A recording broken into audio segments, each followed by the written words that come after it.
नमस्ते जी सभी को। मंत्र पाठ, ओम का उच्चारण।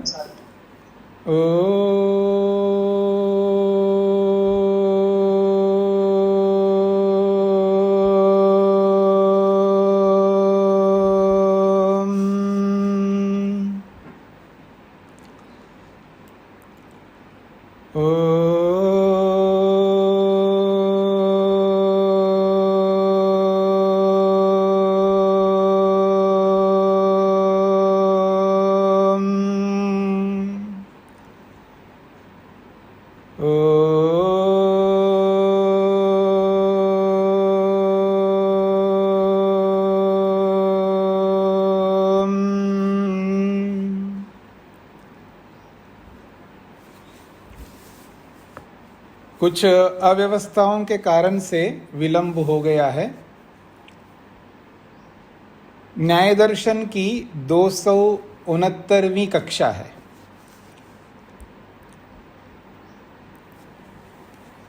पांचवें अध्याय के प्रथम आह्निक के चौथा सूत्र को लेकर के हम विचार कर रहे हैं। 24 जातियों में साध्य, साधर्म्य सम और वैधर्म्य सम को बताने के उपरांत 6 जातियों को बताया है।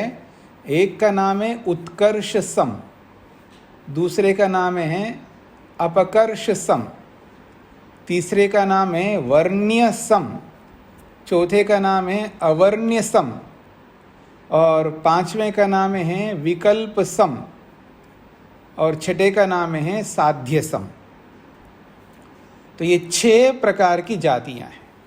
इन 6 प्रकार की जातियों में कल हमने उत्कर्ष सम, अपकर्ष सम, वर्ण्य सम, अवर्ण्य सम को समझने का प्रयत्न किया। 4 जातियां। और एक बार मैं उन जातियों को दोहरा दे देता हूं। उत्कर्ष सम जाति उसको कहते हैं जहां पर पहले हमको 2 बातें समझनी हैं, एक साध्य और एक दृष्टांत। साध्य में जिस धर्म को सिद्ध करना होता है उस धर्म को हम दृष्टांत में दिखाते हैं। साध्य में जिस धर्म को सिद्ध करना है उस धर्म को हेतु के द्वारा दृष्टांत में दिखाते हैं। स्पष्ट हो गया जी? तो साध्य में जो धर्म हमें सिद्ध करना है उस साध्य में और भी धर्म रहते हैं और जिस दृष्टांत को लेकर के उस दृष्टांत में उस धर्म को दिखाते हैं उस दृष्टांत में भी और भी धर्म होते हैं। तो साध्य में भी अनेक धर्म होते हैं, दृष्टांत में भी अनेक धर्म होते हैं। तो जिस धर्म को दिखा रहे हैं हम लोग उस धर्म के अतिरिक्त एक और धर्म को भी उसमें ऐड कर लेना, जोड़ लेना साध्य में, उसको कहते हैं उत्कर्ष सम। आप इस धर्म को मानते हैं तो इस धर्म को भी मानो, इसको उत्कर्ष सम कहते हैं। हाँ जी, माता शकुंतला जी को क्या कहना है?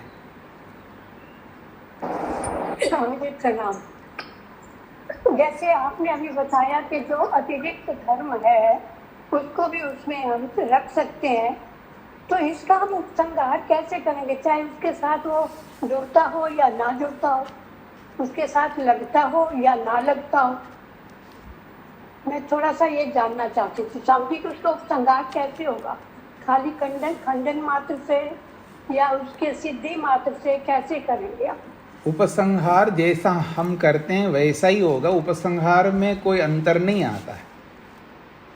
मैं आपको कहूँ आत्मा शरीर अनित्य है, ये प्रतिज्ञा है, उत्पन्न होने से हेतु है। घड़े के समान ये उदाहरण है। जैसा घड़ा वैसा ही शरीर, ये उपनय है। इसलिए उत्पन्न होने से शरीर अनित्य है, ये निगमन है। तो ऐसा ही होगा। बस केवल दृष्टांत जो घड़ा दिया है, उस घड़ा में अनेक धर्म होंगे, और जो साध्य शरीर है उसमें भी अनेक धर्म हैं।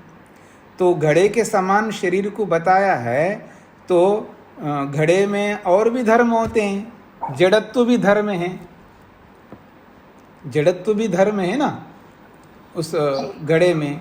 और घड़ा जो है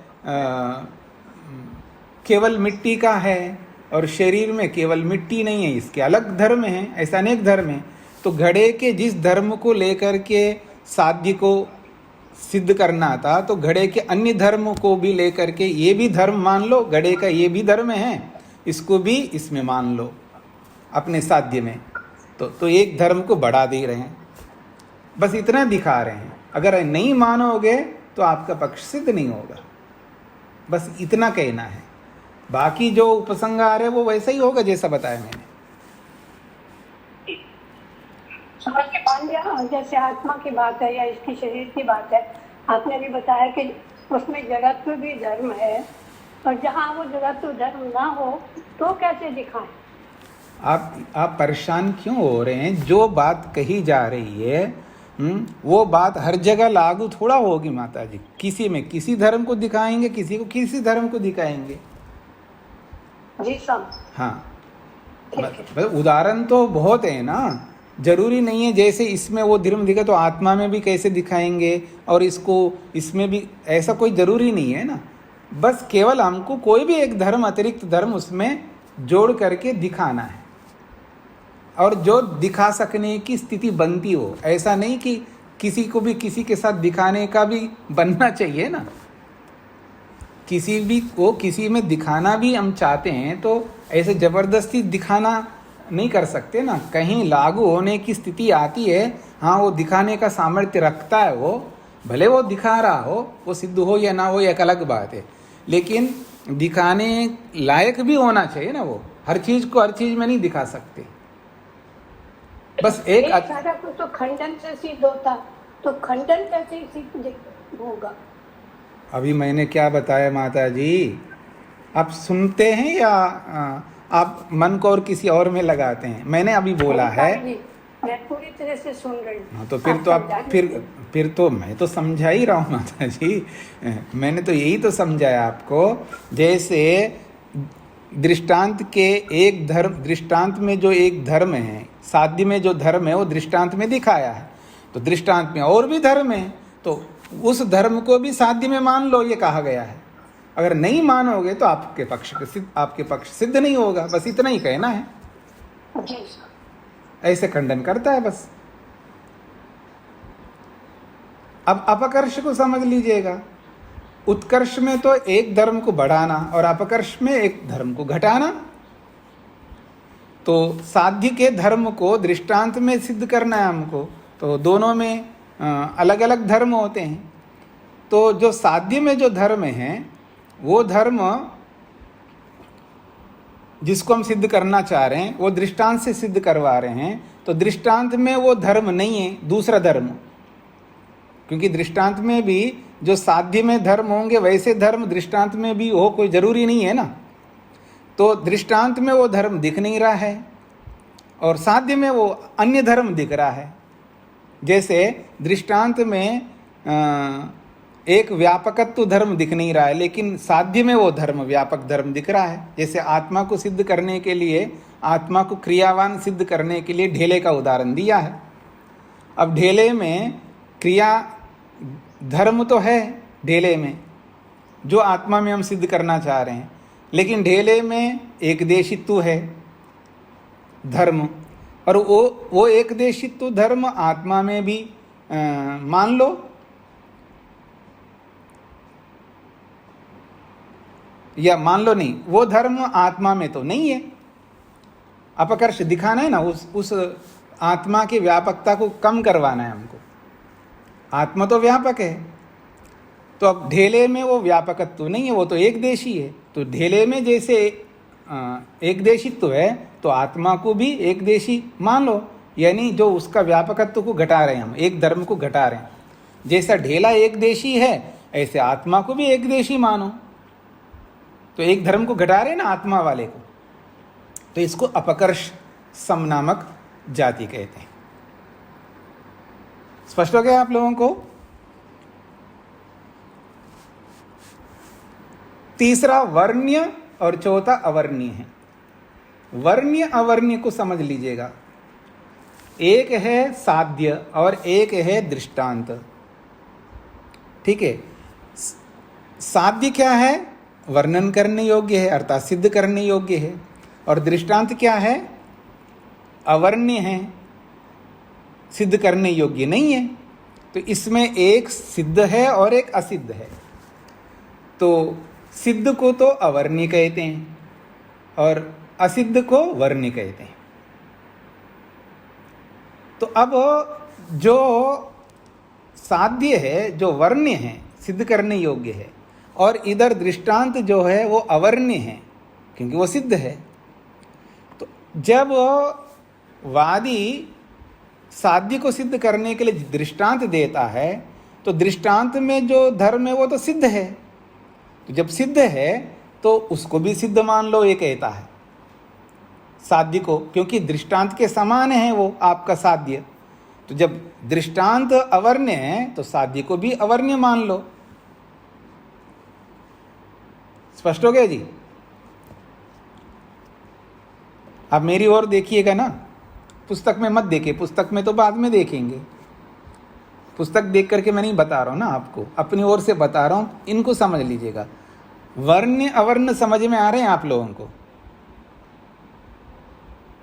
तो वर्ण का मतलब है सिद्ध करने योग्य। तो यहां सिद्ध करने योग्य है साध्य, जिसको हमें सिद्ध करना है उसको वर्ण्य कहते हैं।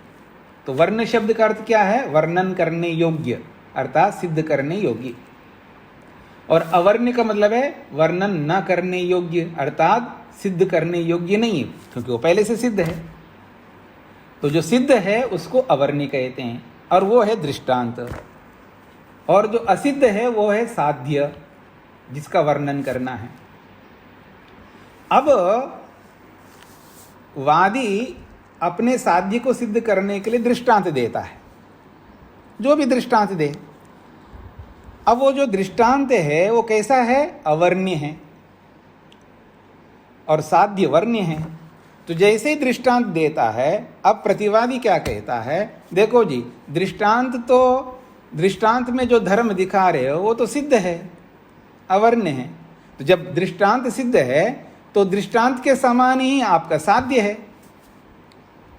तो आप ही कह रहे हो जैसा वो है वैसा ये है। उपनय के माध्यम से ही बताते हैं ना, जैसा उदाहरण वैसा ही साध्य। तो उदाहरण के समान साध्य है, तो उदाहरण कैसा है? अवर्ण्य है। तो साध्य को भी अवर्ण्य समझ लो, उसको भी सिद्ध करने की क्या आवश्यकता है? जब दृष्टांत के समान है तो दृष्टांत सिद्ध है, तो उसको भी सिद्ध मान लो। तो वर्ण्य को क्या बना दिया उसने? अवर्ण्य बना दिया। वर्ण्य को अवर्ण्य बनाना, तो इसको कहेंगे अवर्ण्य सम नामक जाति। स्पष्ट हो गया? अब इसका उल्टा करते हैं।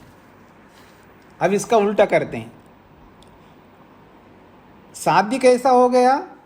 वर्ण्य है। और दृष्टांत कैसा हुआ? अवर्ण्य है। तो वादी ने अपने साध्य को सिद्ध करने के लिए हेतु देकर के दृष्टांत दे दिया। दृष्टांत तो अवर्ण्य है और साध्य वर्ण्य है। तो जैसा दृष्टांत है वैसा साध्य है, उसने बोला है। तो साध्य कैसा है जी? वर्ण्य है, सिद्ध करने योग्य। जब साध्य दृष्टांत के समान बता रहे हो तो साध्य तो वर्ण्य है, तो दृष्टांत को भी सिद्ध करो, ये कहना चाहता है। दोनों समान बताया ना आपने, तो साध्य के समान दृष्टांत है, तो साध्य के समान दृष्टांत है तो जैसे साध्य सिद्ध करने योग्य वर्ण है, तो दृष्टांत को भी सिद्ध करो। तो वर्ण्य को हमने क्या बना दिया? अवर्ण्य को क्या बना दिया? वर्ण्य बना दिया। तो अवर्ण्य को वर्ण जब बनाएंगे, इसको वर्ण्य नामक वर्ण्य सम नामक जाति कहते हैं।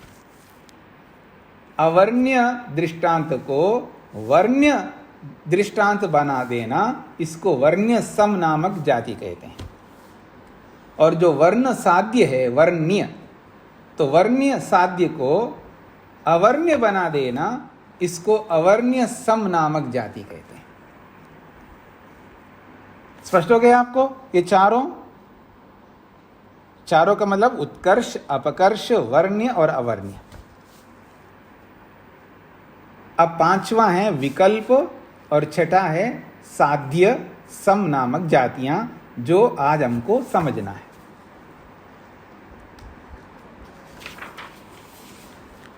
हे भगवान, अब आप लोगों को समझ में आ गया? फिर आगे फिर भूलना नहीं है।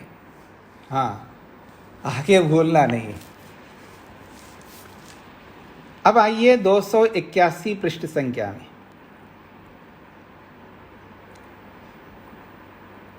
तीसरा अनुच्छेद, जो विकल्प सम नामक जाति को बता रहे हैं, उसकी परिभाषा कर रहे हैं। विकल्प सम नामक जाति क्या होती है? पहले शब्दों को सिद्धांत के तौर पर समझ लीजिएगा। साधन धर्मयुक्ते दृष्टान्ते धर्मांतर विकल्पात् साध्य धर्म विकल्पम प्रसजतः विकल्प समः जाति। तो कहते हैं साधन धर्मयुक्ते दृष्टान्ते। साधन क्या है? हेतु। साधन किसको कहते हैं? हेतु को कहते हैं। तो साधन धर्मयुक्त दृष्टांत में जब साध्य को सिद्ध करने के लिए हेतु देते हैं ना, जैसे शरीर अनित्य है, ये प्रतिज्ञा है। हेतु क्या है? उत्पन्न होने से। तो ये उत्पन्न होने से क्या है? साधन है, हेतु है। इसी हेतु से साध्य को सिद्ध करना है। अब साध्य में जो धर्म सिद्ध करना है, वो धर्म और हेतु का जो धर्म है, ये दोनों धर्मों को हमको कहाँ दिखाना होता है? दृष्टांत में दिखाना होता है। साध्य के सिद्ध करने योग्य धर्म को और जो उसको सिद्ध करने के लिए जो हेतु दिया है, उस धर्म को, इन दोनों धर्मों को, यानी साध्य और हेतु में स्थित दोनों धर्मों को दृष्टांत में हमको दिखाना होता है। ठीक है जी, ये नियम है। ये सब आप पीछे पढ़ चुके हैं। तो अब ये कहना चाह रहे हैं साधन धर्मयुक्ते दृष्टांते। दृष्टांत का विशेषण दे रहे हैं, हेतु रूपी धर्म से युक्त जो दृष्टांत है। क्योंकि दृष्टांत में जो हमने हेतु दिया है, वो हेतु वाला धर्म भी दृष्टांत में होता है ना। तो दृष्टांत कैसा है? साधन धर्म युक्त है। तो साधन धर्मयुक्त दृष्टांत में धर्मांतर विकल्पात, धर्मांतर विकल्प होने से, अर्थात जिस धर्म को हमें दृष्टांत में दिखाना है, उस धर्म के अतिरिक्त अन्य धर्म भी होने से। मूलभूत सिद्धांत वही है कि धर्म जो है अनेक होते हैं, एक नहीं होता है ना। धर्म तो अनेक होते हैं, हर वस्तु में अनेक धर्म होते हैं। तो जिस धर्म को लेकर के हम सिद्ध करना चाहते हैं, उस धर्म के अतिरिक्त धर्म भी वहां पर विद्यमान है दृष्टांत में। तो कहते हैं दृष्टांत में धर्मांतर विकल्पात, जिस धर्म को हम दिखाना चाह रहे हैं, उन धर्मों से भिन्न धर्म भी वहां पर दृष्टांत में होने से। यहां तक हो गए जी? स्पष्ट हो गया? अब कहते हैं साध्य धर्म विकल्पम। साध्य धर्म विकल्पम, साध्य को सिद्ध करने वाला जो धर्म है, साध्य को सिद्ध करने वाला जो धर्म है, जो दृष्टांत में है, उस धर्म से भिन्न जो अन्य धर्म है, उसके विपरीत धर्म, उस विपरीत धर्म को भी साध्य में दिखाते हुए खंडन करना, इसको विकल्प सम नामक जाति कहते हैं।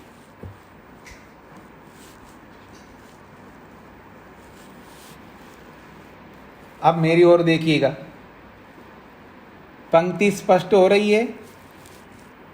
संस्कृत में भी थोड़ा सा जानकारी रखना होगा, संस्कृत को भी समझना आना है आप लोगों को। पंक्ति का जो शाब्दिक अर्थ है ना, ये भी तो समझ में आना चाहिए ना आपको। मैं भाव बताता हूं तो समझ में आ रहा है, तो पंक्ति का जो शाब्दिक अर्थ है ये भी समझना आना चाहिए आपको। तो उसके लिए संस्कृत में भी समय लगाना चाहिए आप लोगों को। अगर नहीं लगाओगे तो आपको बहुत मुश्किलें आएंगी आगे चल करके, इसलिए साथ साथ संस्कृत भी पढ़िए। जब आपके सामने दो चीजें हैं, एक साध्य है और एक दृष्टांत है। साध्य में जिस धर्म को हम सिद्ध करना चाहते हैं, क्या उस साध्य में एक ही धर्म होता है क्या? और धर्म नहीं होते हैं? होते हैं। तो आप दिमाग में बिठाइए ना कि साध्य में अनेक धर्म होते हैं। अब दृष्टांत में जिस धर्म को हम दिखा रहे हैं, उस धर्म के अलावा और कोई धर्म नहीं होते हैं, उसमें भी अनेक धर्म होते हैं। इसको कहते हैं धर्म विकल्प। विकल्प समझते हैं? ऑप्शन। अनेक धर्म होंगे, तो जब अनेक धर्म होंगे तो जिस धर्म को हम दिखा रहे हैं उस धर्म के अतिरिक्त और जो धर्म हैं, उन धर्मों को लेकर के खंडन कर रहे हैं यहां पर। इसको विकल्प सम कहते हैं। अब पंक्ति को देखिएगा, साधन धर्म से युक्त दृष्टांत में, साधन धर्म युक्त दृष्टांत में धर्मांतर विकल्पात, अन्य धर्मों के होने से, क्योंकि दृष्टांत में जिस धर्म को हम दिखा रहे हैं उस धर्म के अतिरिक्त और धर्म भी है ना, तो धर्मांतर विकल्पात, अन्य धर्मांतर का मतलब है अन्य धर्म, विकल्प रूप में अन्य धर्म भी होने से, यह है धर्मांतर विकल्प का अर्थ। तो जब और अन्य धर्म भी है तो साध्य धर्म जो दिखा रहे हम दृष्टांत में, तो उस साध्य धर्म के अतिरिक्त जो अन्य धर्म है, उस अन्य धर्म को लेकर के प्रसजता, खंडन करना, उसको विकल्प सम नामक जाति कहते हैं। ये इस पंक्ति का शाब्दिक अर्थ है। अब इसका उदाहरण आपके सामने आएगा। अब पंक्ति नहीं समझ में आए तो कम से कम उदाहरण से आपको समझ में आना चाहिए। अब देखिएगा, प्रतिज्ञा क्या है? आत्मा क्रियावान है, जो शुरू से चला आ रहा है प्रसंग। प्रतिज्ञा है आत्मा क्रियावान है। हेतु क्या है? क्रिया गुण का योग द्रव्य के साथ होने से। उदाहरण क्या है? ढेला, जैसा ढेला वैसा ही आत्मा, ये उपनयी, इसलिए ढेले के समान होने से आत्मा क्रियावान, ये निगम। ये वादी ने अपने पक्ष की स्थापना की। अब प्रतिवादी क्या कहता है? जो ढेला है, जो दृष्टांत है, वो दृष्टांत जो है, उस दृष्टांत में क्या दिखाया है वादी ने? क्रिया। ढेले में क्रिया को दिखा करके ही आत्मा को क्रियावान सिद्ध कर रहे हैं ना। अब वो जो ढेला है, मतलब वो जो दृष्टांत है, उस दृष्टांत में क्रिया रूपी एक ही धर्म नहीं है ना, और भी धर्म होते हैं। और क्या धर्म हो सकते हैं? उन बहुत सारे धर्मों में से एक धर्म ला रहा हूं मैं, गुरुत्व, भारीपन, और एक धर्म ला रहा हूं लघुत्व, हल्कापन। स्पष्ट हो गए? अब ये भी तो धर्म होंगे ना भाई। कोई चीज है तो उसमें बस केवल क्रिया ही क्रिया थोड़ी हो गया, और भी बहुत सारे धर्म होंगे। आपकी भाषा में बोलूं, बतेरे धर्म हैं कि उसमें। अब बहुत सारे धर्म हैं, तो क्रिया को दिखा करके सिद्ध करने का प्रयास किया वादी ने। प्रतिवादी कहता है ये जो दृष्टांत आपने दिया ढेला, अब वो ढेला जो है वो भारी है, उसमें गुरुत्व है। तो कोई वस्तु क्रियावान वस्तु भारी होती है, और कोई क्रियावान वस्तु जरूरी थोड़ा है कि वो भारी रहे, वो हल्की भी तो हो सकती है, लघु भी हो सकती है ना। कोई क्रियावान वस्तु भारी भी हो सकती है और कोई क्रियावान वस्तु हल्की भी तो हो सकती है। ये समझ में आ गई आपको? तो कोई जरूरी नहीं है ना कि वो क्रियावान वस्तु, हर क्रियावान वस्तु भारी ही हो। कोई क्रियावान वस्तु हल्की भी हो सकती, जैसे वायु। वायु क्रियावान है या नहीं है? क्रियावान है। और वो भारी है या हल्की है? हल्की है। तो ढेला क्रियावान है पर वो भारी है, और वायु भी क्रियावान है, वो हल्की है। तो ढेले के समान आप उस आत्मा को क्रियावान मान रहे हो, तो कोई क्रियावान भारी होता है और कोई क्रियावान हल्का होता है। जरूरी नहीं है क्रियावान, हर क्रियावान भारी ही हो। तो जब दृष्टांत में और भी धर्म हैं, तो जैसे हर द्रव्य क्रियावान के साथ साथ भारी हो, कोई जरूरी नहीं है, तो हल्की भी हो सकती है। तो क्यों ना डेले के समान उसको क्रियावान मान रहे हो, तो उसी के समान यहाँ पर, यानी वायु के समान क्यों ना माना जाए? ढेले के समान ही क्यों माना जाए? वायु के समान भी मान सकते हो। यदि ढेले के समान ही मानो, वायु के समान नहीं मानो, तो फिर हम ये कहना चाहते हैं आत्मा क्रियावान भी हो सकता है और अक्रियावान भी हो सकता है। जैसे कोई क्रियावान भारी भी हो सकता है और कोई क्रियावान भारी नहीं हो सकता। क्या बता रहा हूं मैं? कोई क्रियावान भारी हो सकता है और कोई क्रियावान भारी नहीं हो सकता। स्पष्ट हो गया ना? तो अब जो भारी नहीं हो सकता वो है वायु। स्पष्ट हो गया जी? तो यहां ये दिखा रहे हैं कि आप ढेले के समान क्यों मानो, वायु के समान मानो। तो ऐसे ही आत्मा को क्रियावान ही मानो तो अक्रियावान भी मान सकते हो।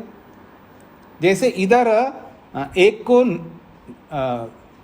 ढेले में भारी का होना दिखाया है और किसी क्रियावान में भारी का ना होना दिखाया है, तो एक धर्म घटाया ना इसमें। दृष्टांत में एक का अभाव दिखा रहे हैं, तो क्रियावान के साथ साथ वो भारी है और एक क्रियावान के साथ भारी भी नहीं है। तो ऐसे ही आत्मा को भी समझ लो, उसको क्रियावान मान लो, अक्रियावान भी मान सकते हो। ऐसा कह करके वो यहां पर विकल्प दिखा रहे हैं। तो इसको विकल्प सम नामक सिद्धांत है, जाति कहते हैं। देखिएगा, क्रिया ये तो गुण युक्तम किंचित गुरु यथा लोष्टः। क्रिया गुण से युक्त कोई द्रव्य जो है गुरु भारी होती है, मतलब कोई द्रव्य भारी होता है, जैसे कि ढेला। किंचित लघु, और कोई द्रव्य ऐसा भी होता है जो हल्का होता है, जैसा कि वायु। एवं इसी प्रकार से क्रिया ये तो गुण युक्तम किंचित क्रियावान स्यात्, जैसा कि ढेला। और किंचित अक्रियम यथा आत्मा, कोई बिना क्रिया वाला हो, जैसा कि आत्मा। ऐसा वो कहना चाह रहे हैं। विकल्प दिखा दिए ना। मतलब कोई क्रियावान है, क्रियावान होते हुए भी वो भारी है, और कोई क्रियावान है और क्रियावान होते हुए भी भारी नहीं है, ये दिखाए ना। तो ऐसे ही ढेले के समान अगर आत्मा को क्रियावान मानते हो, तो वायु के समान आत्मा को बिना क्रिया वाला भी मान लो। ऐसा कहकर के वो सिद्ध करना चाह रहे हैं। यानी उदाहरण में विकल्प दिखा करके साध्य में भी विकल्प सिद्ध करना चाह रहा है वो। इसको विकल्प नामक जाति कहते हैं, विकल्प सम नामक जाति कहते हैं। ये बातें आप लोगों को समझ में आ रही है? रूप जी क्या कहना है? ओम स्वामी जी। जी स्वामी जी, ये विकल्प सम पकड़ में नहीं आया। देखिएगा, उदाहरण जो दिया है वो ढेले का उदाहरण दिया है, और ढेले में क्रिया है, पर केवल क्रिया ही है, ढेले में और भी तो गुण होते हैं। तो और गुण को लाना, उस क्रिया के साथ साथ और गुण को भी ले आना, तो वो और गुण जो लाया है वो कैसा लाया है? गुरुत्व को लाया है। तो कोई क्रियावान होते हुए भी गुरु होता है, और कोई क्रियावान होते हुए भी गुरु नहीं होता है। समझ में आ गए ना? तो दृष्टांत दो प्रकार का हो गए ना, क्रियावान होता हुआ भी भारी है और क्रियावान ना होते हुए भी मतलब क्रियावान होते हुए भी भारी नहीं है। तो जब दो बातें सिद्ध हो रही यहाँ पर दृष्टांत में, तो ऐसे ही साध्य को भी दो प्रकार से सिद्ध मान लो। यानी ढेले के समान क्रियावान होते हुए, जैसे ढेला क्रियावान होते हुए गुरु है, और वायु क्रियावान होते हुए भी गुरु नहीं है। ठीक है? तो ऐसे ही आत्मा को मान लो कि ढेले के समान तो मानो और वायु के समान ना मानो। ये कैसे हम मानेंगे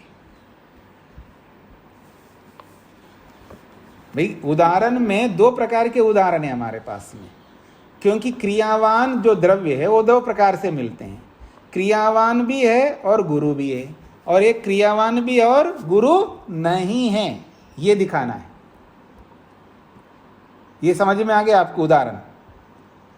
तो जब हम क्रियावान ढेले को दिखा रहे हैं, जो कि वो गुरु भी है साथ में, और एक क्रियावान है लेकिन गुरु नहीं है, वो वायु है, तो गुरुमान ढेले के अनुसार ही आत्मा को क्यों मान रहे हो? गुरु क्रियावान वायु के समान क्यों नहीं मानो? ये कहना चाह रहा है। तो ऐसा कह करके क्या कहना चाह रहा है? यानी एक धर्म है और एक धर्म नहीं है। तो धर्म वाले को मान रहे हो और बिना धर्म वाले को क्यों नहीं मान रहे हो? तो जब विकल्प वहां दिखा दिए ना, विकल्प दिखाना है हमको, वो विकल्प यहां है तो यहां पर भी विकल्प मान लो आप, ये कहना चाहते हैं भाई। दृष्टांत में विकल्प दिखाए ना हमने, गुरुमान क्रिया वाला भी है और बिना गुरुमान क्रिया वाला भी है, तो विकल्प दिखाया ना हमने दृष्टांत में। तो जैसे दृष्टांत में विकल्प दिखाया है, ऐसे साध्य में भी विकल्प स्वीकार करो। ऐसा कह करके वो खंडन कर रहा है। तो ऐसा कह करके क्या खंडन कर रहा है? तो गुरुमान ढेले के समान माना जाए और बिना गुरुमान वायु के समान न माना जाए, ये नहीं हो सकता। तो जब ऐसा कहेंगे तो फिर आत्मा को क्या मानना होगा? बिना क्रियावान मानना होगा।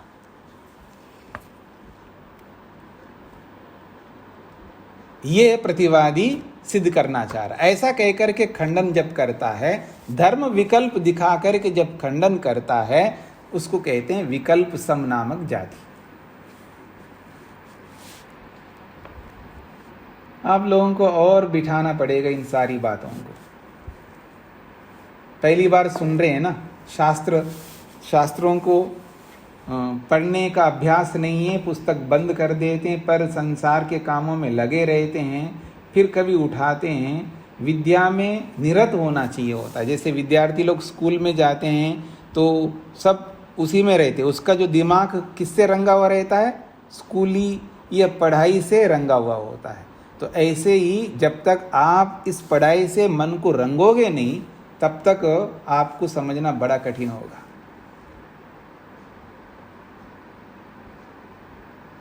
जब नया नया डिवाइस दिया जाता है ना किसी आदमी को, चाहे मोबाइल हो या लैपटॉप हो या अथवा कोई भी ऐसा कोई भी डिवाइस अगर नया दे दे, उसको कुछ नहीं आ रहा होता, उसको बताने वाले ने एक बार दो बार बता दिया है, बार बार तो बताएगा नहीं, तो फिर क्या करना पड़ता है, दिमाग कफाना पड़ता है, उसमें दिमाग लगाना पड़ता है, उसी को पकड़ करके बार बार बार बार कैसे चलाते हैं, मेरे को चलाना नहीं आ रहा, फिर चलाते हैं, फिर समझ में नहीं आता, फिर और चलाते चलाते चलाते, और क्या करता है वो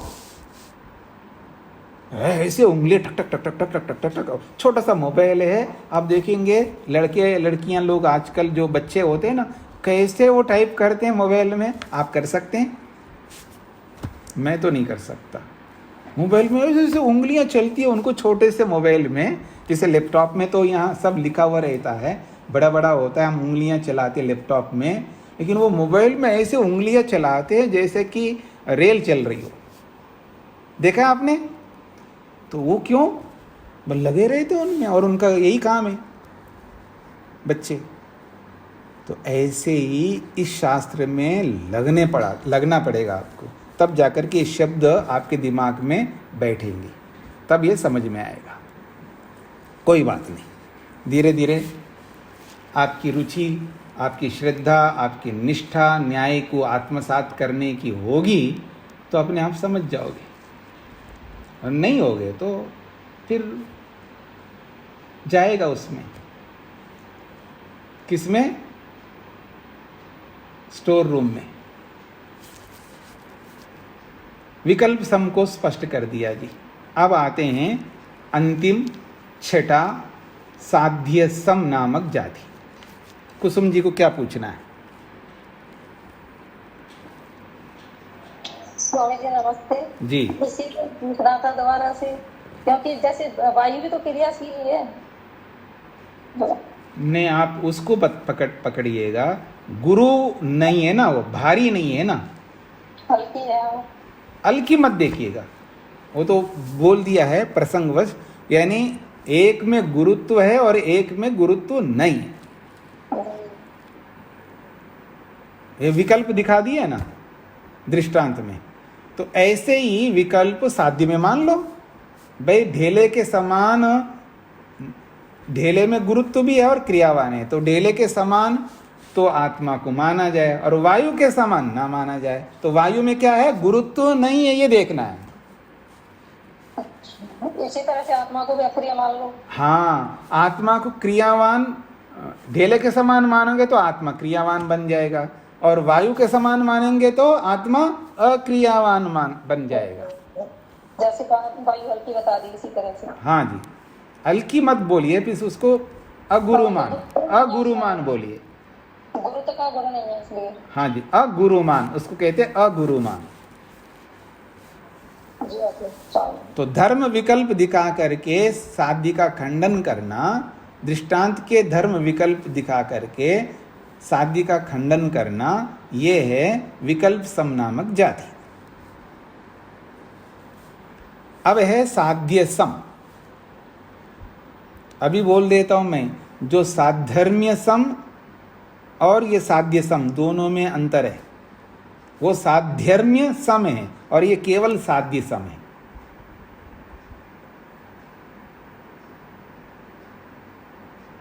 पहले ही बता रहा हूं मैं, पहला वाला जो पहली जो जाति है वो कैसी जाति है? साधर्म्य सम जाति है।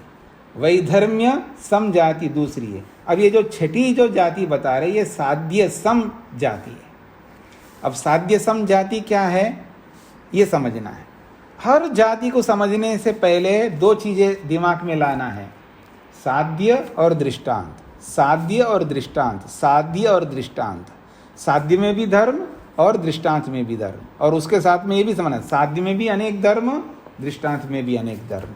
अब कोई एक धर्म बढ़ा करके घटा करके या इधर का उधर करके उधर का इधर करके खंडन किया जा रहा है। यही हुआ ना अब तक। अब ये साध्य सम भी ऐसा ही है। साध्य के भी अनेक धर्म और दृष्टांत के भी अनेक धर्म। साध्य किसको कहते हैं जी?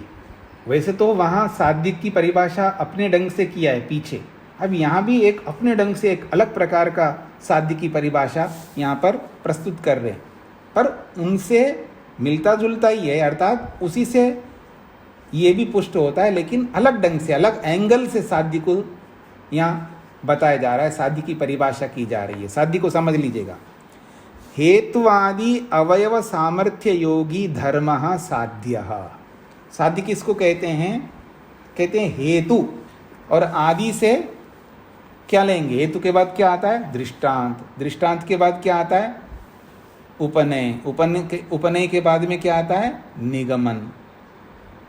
तो हेतु आदि अवयवों के सामर्थ्य से युक्त जो धर्म है वो है साध्य कहलाता है। जो साध्य धर्म होता है ना, वो कैसा होता है? हेतु के धर्म से पुष्ट होता है। जो हेतु दिया जाता है ना, उस हेतु को किस लिए दिया जा रहा होता है? साध्य के धर्म को सिद्ध करने के लिए। तो कैसा साध्य है? हेतु के धर्म से पुष्ट किया जाता है, ऐसा साध्य। कैसा साध्य है? जो दृष्टांत के धर्म से पुष्ट किया जाता है, ऐसा साध्य।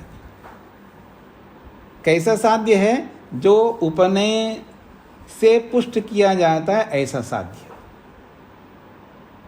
साध्य कैसा है? जो निगमन से पुष्ट किया जाता है, ऐसा साध्य। अब इन सबको एक वाक्य में बोलना है तो कैसे बोलेंगे? हेतु आदि अवयवों के सामर्थ्य से युक्त धर्म वाला साध्य कहलाता है। ये एक वाक्यता है। अब ये बताइए, पहले ये बात स्पष्ट हो गई, सबको समझ में आ गई जो मैं कहना चाह रहा हूं? साध्य वो होता है जो हेतु से पुष्ट होता है, दृष्टांत से पुष्ट होता है, उपनय और निगमन, यानी चार अवयवों से उसको पुष्ट करते हुए सिद्ध करते हम लोग, अर्थात उन सब धर्मों से युक्त साध्य होता है, तभी वो सफल माना जाता है। ये ऐसा साध्य है। तो ऐसे तम दृष्टांते, ऐसे उस साध्य को, तम का मतलब है वो दृष्टांत, वो साध्य, तम उस साध्य को, कैसा साध्य है? जो हेतु आदि अवयवों से पुष्ट होने वाला जो साध्य है, तम उस साध्य को दृष्टांते, दृष्टांत में दिखा करके खंडन करना साध्य सम कहलाता है। अब क्या बना दिया इसमें? जैसे साध्य सिद्ध करने योग्य होता है, वैसा ही दृष्टांत को बना रहा है यहां पर। अब दृष्टांत क्या बन गए जी? सिद्ध करने योग्य बन गया। तो साध्य के समान हो गए ना दृष्टांत। इसलिए ये जाति कैसी है? साध्य सम नामक जाति कहलाती है।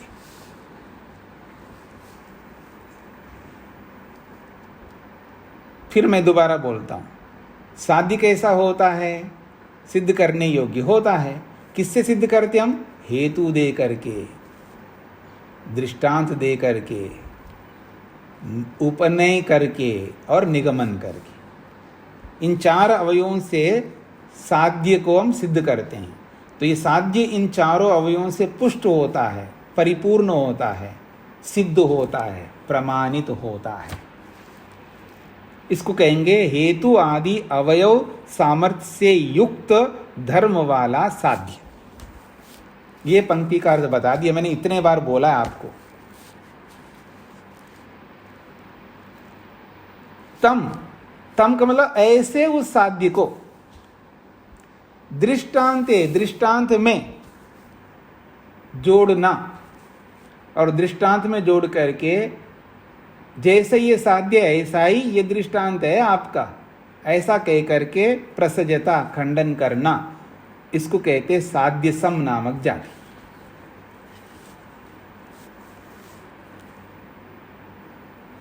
थ्योरी स्पष्ट हो गई जी। अब उदाहरण में वही बात है, आत्मा क्रियावान, क्रिया हेतु का द्रव्य के साथ संयोग होने से ये हेतु, ढेला ये उदाहरण, जैसा ढेला वैसा आत्मा, ये उपनय। तो ढेले के समान आत्मा होने से आत्मा क्रियावान, ये निगमन। जब ये सब कहने के बाद में प्रतिवादी कहता है आपने कहा था जैसा ढेला वैसा आत्मा, आपने ये कहा था, तो प्राप्त तर्हि, तब तो ये प्राप्त होता है यथा आत्मा तथा लोष्ठ। जब ढेले के समान आत्मा है तो आत्मा के समान ढेला क्यों नहीं?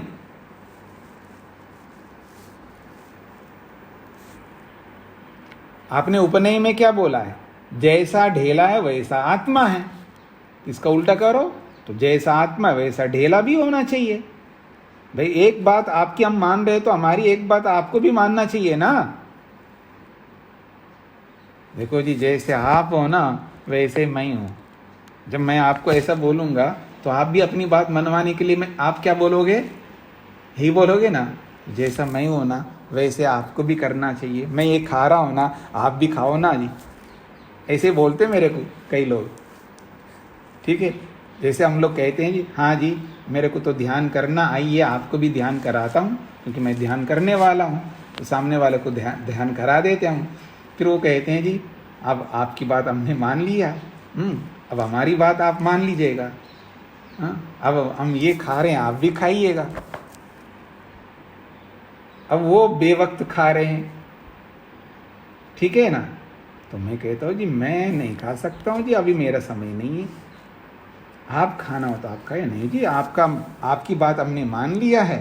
हाँ, जैसे आप हैं वैसा हमको करवाया आपने, तो फिर अब जैसा हम है वैसा आपको भी करना है। स्पष्ट हो गया अब आप लोगों को? तो आप मेरे को अपने जैसे बनाना चाह रहे हो। तो यहाँ यही हो रहा है, यहाँ भी यही हो रहा है।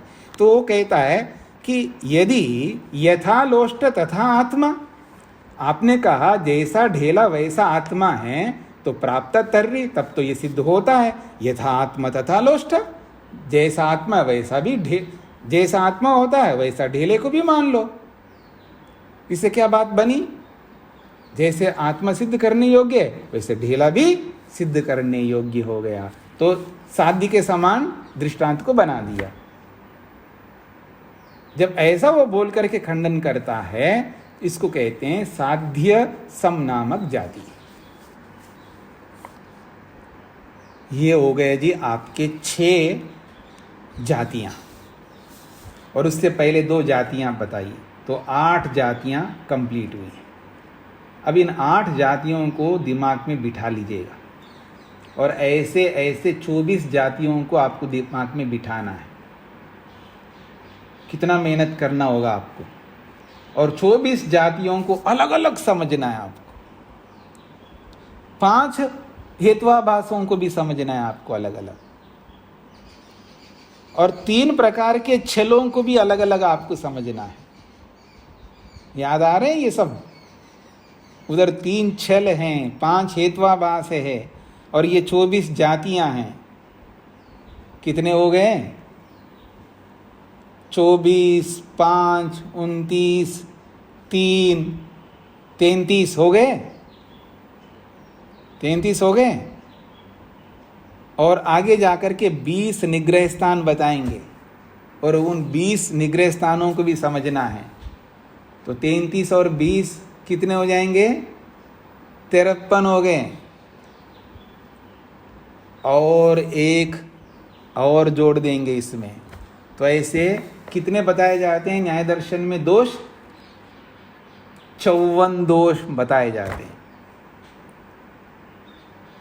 कितने जी? 54 दोष। तो ये 54 दोषों से युक्त न्याय दर्शन को हमें पकड़ना है, समझना है। बोलते समय ये 54 प्रकार के, नहीं 54 नहीं 56 हैं। 54 है या 56 है जी? कितने हैं? 54 है। हाँ हाँ जी, अल्पा जी कितने? 54 है ना? हाँ जी स्वामी जी। तो 53 अभी हमने बताया, तो 54वां कौन सा है?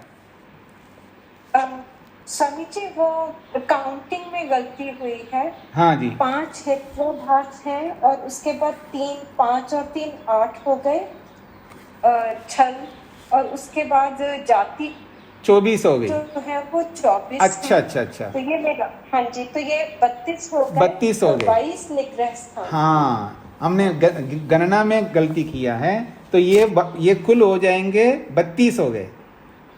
हाँ 32 ये दोष हो गया और 20 निग्रह स्थान है, तो कितने हो गए? 52 हो गए। स्वामी जी 22 निग्रह स्थान है। अच्छा 22 निग्रह स्थान है। अच्छा 22 निग्रह स्थान है और ये हो गए हैं, ये कितने हो गए? 32 और 22 54 हो गए। हाँ, तो ये 54 प्रकार के दोषों को हमें समझना है। अब ठीक हो गई गणना। तो 24 जातियां हैं, 22 निग्रह स्थान हैं। 24 और 22 46, ठीक है, 46 हो गए। और 5 हेत्वाभास 51 और 3 छल 54, अब पूरे हो गए। और इतने प्रकारों को दिमाग में रखना है। ये इस प्रकार का छल कर रहे हैं, ये उस प्रकार का छल कर रहे हैं, ये उस प्रकार के छल कर रहे हैं, ये इस प्रकार की जाति का प्रयोग कर रहे हैं, ये उस प्रकार की जाति का प्रयोग कर रहे हैं, ये इस प्रकार की जाति का प्रयोग कर रहे हैं, ये उस प्रकार का हेत्वाभास का प्रयोग कर रहा है, ये इस प्रकार का हेत्वाभास का प्रयोग कर रहा है, ये इस प्रकार का हेत्वाभास का प्रयोग कर रहा है। ऐसे 5 हेत्वाभासों को, 24 जातियों को, 22 निग्रह स्थानों को, 3 छलों को पहचानना कब संभव है? इनको घोटना है आपको। जैसे आप घोटते हैं ना अपने चीज़ों को, अब सब पता है आपके घर के सामानों कहाँ कौन सी चीज़ पड़ी है, सब पता है। अंधेरे में भी वहीं जाकर के उठाते हो। अंधेरा होगा, मान लो बिजली चली जाए और इन्वर्टर ना चले और एकदम अंधेरा है, कोई बात नहीं, अब भी मैं लाती हूँ, और जाकर के वहीं आज जाता और वहीं से उसको उठा करके ले आते। होता नहीं होता ऐसा आपसे? सब दिमाग में बिठा के रखा है आपने। ऐसे ही इनको भी दिमाग में अब बिठाइएगा तो आसान होता जाएगा। तो इसको बार बार, जितने बार आप देखेंगे उतना ही कम है।